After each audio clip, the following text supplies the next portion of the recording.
Good morning YouTube and welcome back to the channel and to Project E92 M3. Now it's been a little while since I've done any bits on the car. Got a lot planned over the coming weeks, ready for September time to go on the Spanish road trip. But like I say, in today's video, we are going to be fitting the Pinnacle Motorsport under tray. Now the advantage of this is you remove the standard fabric one, which all sort of falls apart like mine's done, as you'll see shortly. You put the sheet alley one on there, you gain probably 20-25 mil plus worth of ground clearance, as I will be going with the KW has kit, which is going to lower the car even further. And I've noticed I've been catching the felt one, it was falling apart when I last had it in the air when I looked at it at the service. So like I say, in today's video we're going to go through the full fitting guide, hopefully help you guys and girls at home that are going to be doing the same thing. And then like I say, the follow-on video to that, we're going to be doing the KW has kit, and I'm toying with going with sort of a club sport look with the car, putting a half cage in the back. But you guys, let me know what you think. What would you like to see from the channel? Hopefully this way I've revised the video is going to be a good insight into how to fit the tray today, so stay tuned.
So we now get to have a look at the standard under tray, which is this foam and middle plastic and foam section here. And as you can see from the splitters, you're probably losing, I'd say, an inch of potential ground clearance there. You can see where I've nicked the splitters occasionally, but most of the damage has happened to this felt under tray. So we're going to remove all of this today and replace it with the Pinnacle Motorsport one.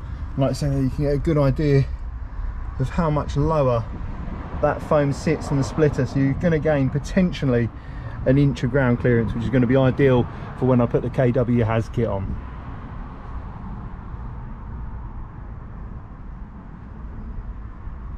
So on mine, I'm actually missing the very corner one here that you can see up into the arch, so I knew mine was done for and I wasn't going to bother buying another one of these fabric ones to fall apart again. So simply, it looks like we've got 3 10mm bolts there, 3 8mm on the front.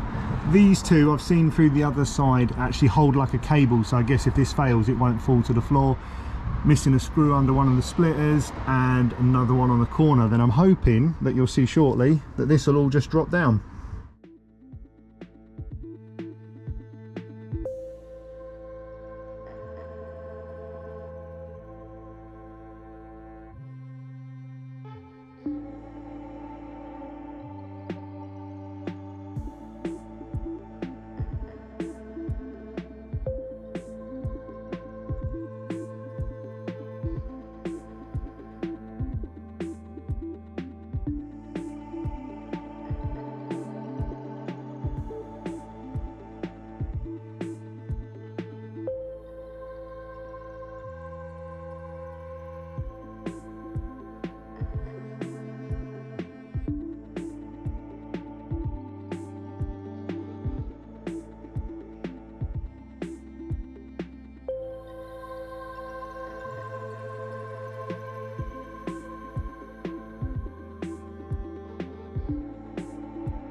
So normally in the arch liner at this point you'd have your screws holding all your arch liner in place. Now as you can see here, mine is just torn through there. It's just in a state. It was held more at those three fixings at the back. Obviously this one in the corner, it hasn't been moving around. I've used it on the motorway, had no issues, but this is all just hanging down, proper mess. So if you've got the standard screws, remove all of them, put them to one side, but like I say, it seems like I've only got one there and potentially one under the front holding this in place. So it was only going to be a matter of time before it fell down.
So with the passenger side down, you can now see those steel cords that have got the 10mm nuts just down the bottom there, and they essentially just hold it from doing this basically on the road. You can see them there where they've all fallen apart. So we'll take the other side off, drop it down, and then it'll be on to looking at the new one.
So with the under tray unboxed, you can see you've got a brief fitting instruction in there which all looks pretty straightforward.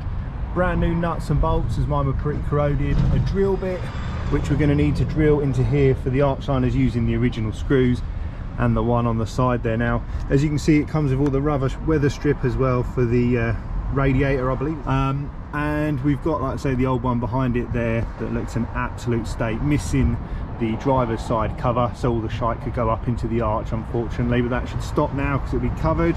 And as you can see on the right hand side where it's been repaired, and obviously in an absolute state. So the benefits are much better ground clearance, obviously looks much nicer, isn't going to soak up with all the mud and grime, and should be resistant to impacts as well if you do ground the car out. Now, it does have the duct in there if you're running the GT, I think it's a GT4 splitter, is it, that allows you for the brake cooling, but I'll say we're not going to be running that on the road car, and we'll get this all fitted up now.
So I've managed to screw the 3 rears in. The manual advises just to rest on the bumper. It is tight coming in here. Now it looks like obviously you've got a big gaping gap, but once you do those bolts up, you're then going to close all that up, and you can now see why you need the drill bit, because eventually we'll lift this into place, drill the holes through, and it will hold, you better see it on this side, everything in place. A little bit fiddly, but race car life.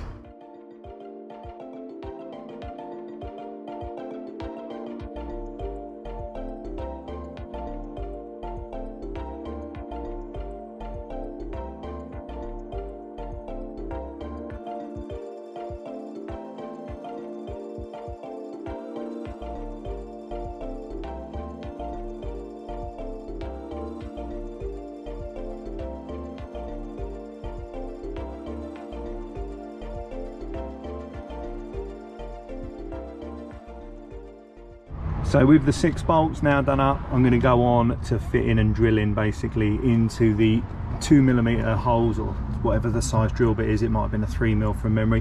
One thing I will point out, if you look at the old one, which would normally sit there, is you've got this straight line like what you've got, but you haven't now got that. So I'm going to assume you can't use that corner fitting, just the 3. So what I'm going to do is drill the underneath one, so that the splitter can then go back into it, drill this corner one, but use my jack just to hold that up in position, and then put the hole in, and then I'll drill these 2 last. But like I say, I will capture this all on camera for you guys and girls.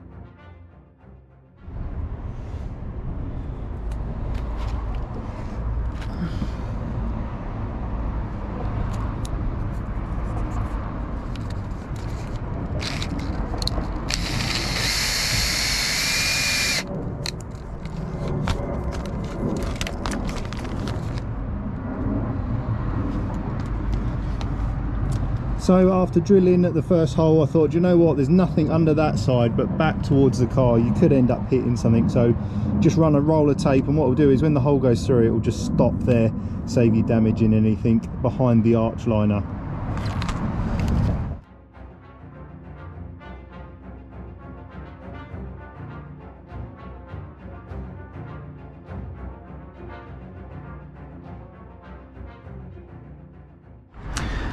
Again, I don't know whether this is the correct procedure because the manual just says to drill the screws in, but I've done the 2 lower ones under the car and you can see it pretty much is on that one. It drifts up a little bit here, so what I'm going to do is hold this one up, put the hole in, and then the rest of this will all sit back in place, and it looks pretty darn good, if I'm honest. Really happy with the fit and finish on that.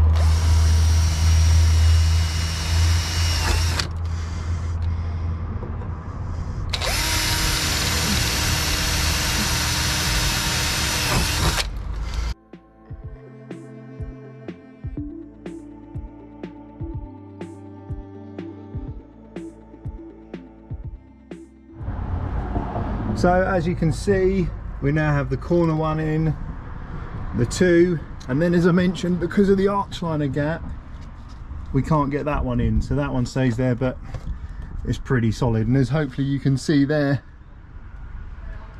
lovely flat under tray now, so shouldn't have any issues with grounding things out. I mean, if you're bottoming out now, you're going to start doing the jacking point, potentially the underside of the subframe, the exhaust, so, but certainly seems to have given me probably about 20-25 mil extra ground clearance, and I'm going to lower the car around 10 to 15 mil. So overall, really happy with it. Hats off to Pinnacle Motorsport. Little bit fiddly, but really not a difficult job as I've shown in this video. Other than drills, a few screwdrivers, socket sets and Allen keys, no real specialist tools required. So now just got to go around to the other side and do exactly the same thing, just to secure obviously the arch liner up onto the shield. If you enjoyed the video, make sure you give the channel a like and subscribe. Plenty of M content on the E92 and my E46 M3. Thanks for watching, until next time.